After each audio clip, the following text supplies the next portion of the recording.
नमस्ते, जय हिंद। मैं हूं आनंद नरसिम्हन और ये है इनसाइड स्टोरी। इनसाइड स्टोरी में आज बात प्रधानमंत्री नरेंद्र मोदी के इजरायल दौरे की और क्यों इसके तार सीधा 2035 तक भारत के सुदर्शन चक्र के वादे से जुड़े हुए हैं। इसके तार 2017 में जब प्रधानमंत्री नरेंद्र मोदी पहली बार इजरायल गए, उसके बाद से पिछले 9 सालों के अंदर भारत और इजरायल के बीच घनिष्ठता बहुत ज़्यादा बढ़ गई है और ख़ासकर कृषि, टेक्नोलॉजी और डिफेंस के अंदर बहुत ज़्यादा गहराई से भारत और इजरायल एक दूसरे के साथ काम कर रहे हैं। आज इस इनसाइड स्टोरी का फोकस कृषि पर नहीं है, डिफेंस पर है, रक्षा सिस्टम्स पर है और भारत के लिए इजरायल कहाँ पर कारगर होगा और भारत की आत्मनिर्भरता को लेकर इजरायल कितना भारत की मदद करेगा। एक बात आपको ट्रिविया बता दूं, क्यों पर कृषि की हम बात नहीं कर रहे हैं। जो ड्रिप इरिगेशन की जो तकनीक है ना दोस्तों, ये हमें इजरायल से मिली है। इजरायल ने इसे वहां इजाद किया था क्योंकि वहां इजरायल में पानी की किल्लत हुआ करती थी और उन्हें समुंदर का पानी, उसको खारे पानी को बदलकर उसको मीठा पानी बनाकर और उस पानी को कृषि के लिए भी यूज करना पड़ता था। तो ये ड्रिप इरिगेशन की कैसे आप हर बूंद पानी से ऑप्टिमम यील्ड निकाल सकते हैं, ये हमने इजरायल से सीखा था। लेकिन बात अब रक्षा की हुई है और सुदर्शन चक्र की हुई है।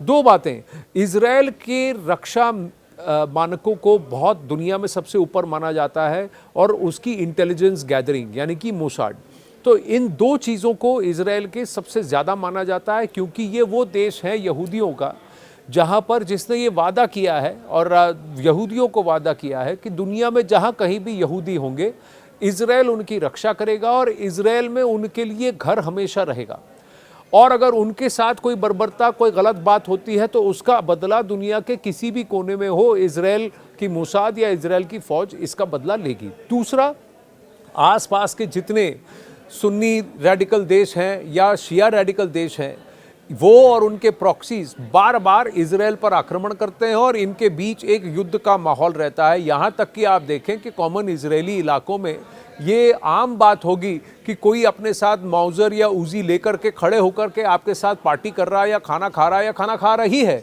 लेकिन उनके पास ये लाइसेंस है सिविल प्रोटेक्शन के लिए कि वो अपने पास ये बंदूकें रखें और कभी भी कहीं पर भी टेरर अटैक का सामना करने के लिए आम इजरायली नागरिक की एक तैयारी रहती है। आपको याद होगा ऑपरेशन सिंदूर में पहली बार 1971 के बाद शायद सिविलियन डिफेंस ड्रिल्स हुए थे, जिसको देख करके, जिसको समझ करके जो भारत की आम जनता है वो कुछ हद तक थोड़ा सा डर गई थी कि भाई हो क्या रहा है, ये हमसे पहले तो कराया नहीं।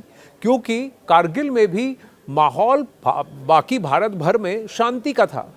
तो 71 के बाद ये पहली बार था ऑपरेशन सिंदूर के दौरान जहां भारत के आम नागरिक को ये समझ में आया कि देश एक बहुत बड़ा कदम उठाने जा रहा है और देश एक युद्ध की तैयारी कर रहा है कि एस्केलेशन लैडर पर कहीं पर भी युद्ध हो सकता है। यहां तक कि आप देखिए दिल्ली, नोएडा के कभी ड्रोन की कोई बात हुई या कोई ड्रोन दिखा या कहा कि पाकिस्तानियों ने ड्रोन छोड़ दिया तो हम आसपास में देखते थे कि यहाँ ड्रोन तो नहीं गिरा, यहाँ कुछ तो नहीं हुआ। ये हमारी सोच हुआ करती थी।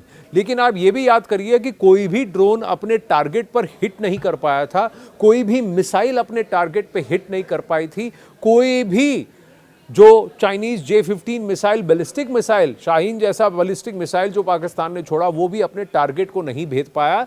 वो अपने लक्ष्य तक पहुंचने से पहले ही उसको ध्वस्त कर दिया गया। ये भारत की इंटीग्रेटेड डिफेंस सिस्टम थी जिसकी वजह से करीब 90 घंटों के अंदर ये सुधर गया। एक हमारी डिफेंस की क्षमता, दूसरी हमारी पेनिट्रेशन की क्षमता। जब हम पेनिट्रेट करने गए थे तो पहली बार तो ये डिक्टाट था कि देखिए किसी भी सिविलियन एस्टैब्लिशमेंट टारगेट को हमें नहीं टारगेट करना है और हमें पाकिस्तान की मिलिट्री टारगेट्स को भी टारगेट नहीं करना है, हमें सिर्फ हमारे टारगेट को हिट करना है। और यानी कि आप एक हाथ पीछे रख करके बॉक्स कर रहे थे और उस वक्त शुरुआती दौर में भारत को थोड़ा नुकसान झेलना पड़ा क्योंकि हमारा पॉस्चर ऑफेंसिव था, लेकिन देश की, पाकिस्तान की जनता और पाकिस्तान की मिलिट्री के खिलाफ नहीं।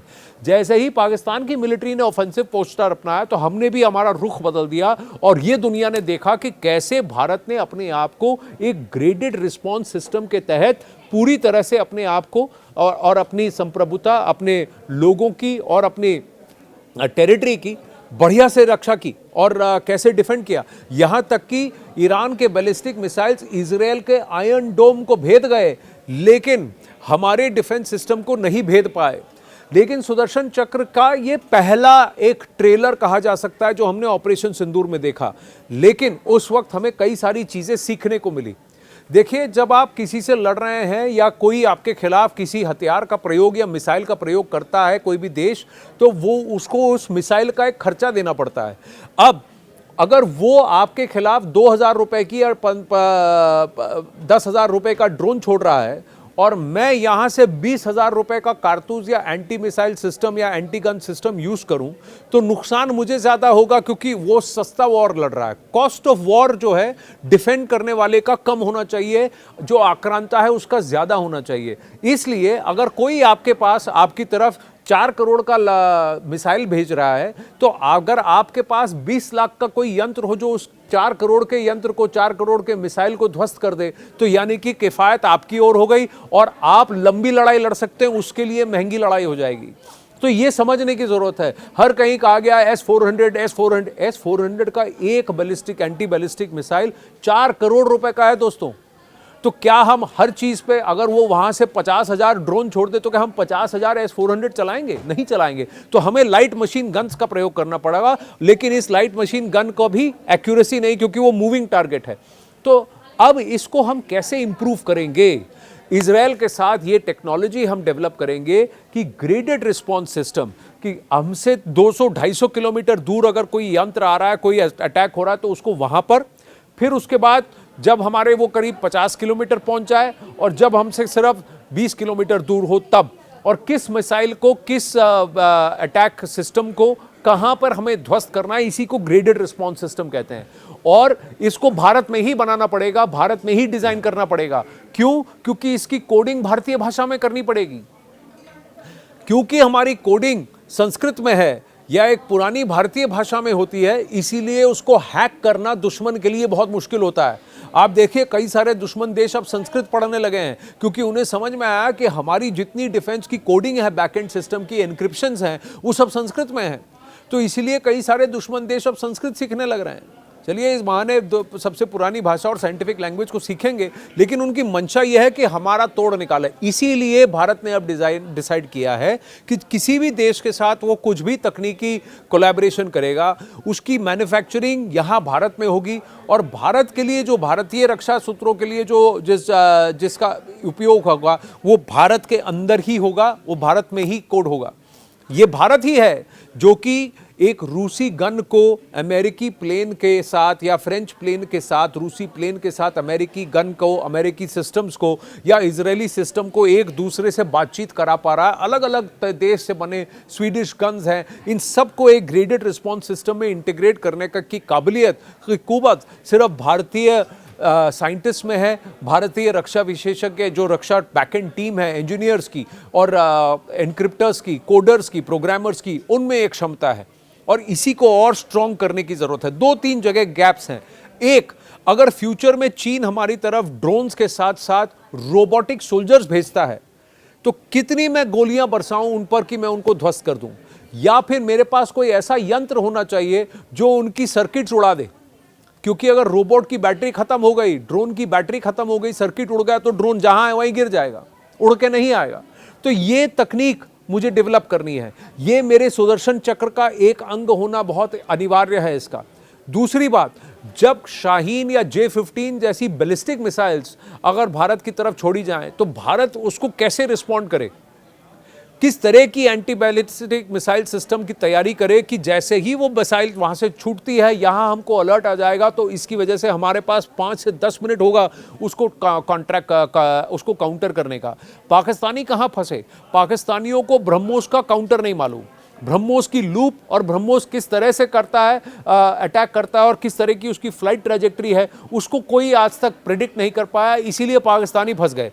लेकिन पाकिस्तानी बैलिस्टिक मिसाइल्स की ट्रैजेक्टरी हम प्रेडिक्ट कर लें और उसके बाद ऐसे कैसे उसको वहां हवा में ही उड़ा दें ताकि वो अपने लक्ष्य तक पहुंच ही ना पाए। यहां पर एक गैप है सुदर्शन चक्र में।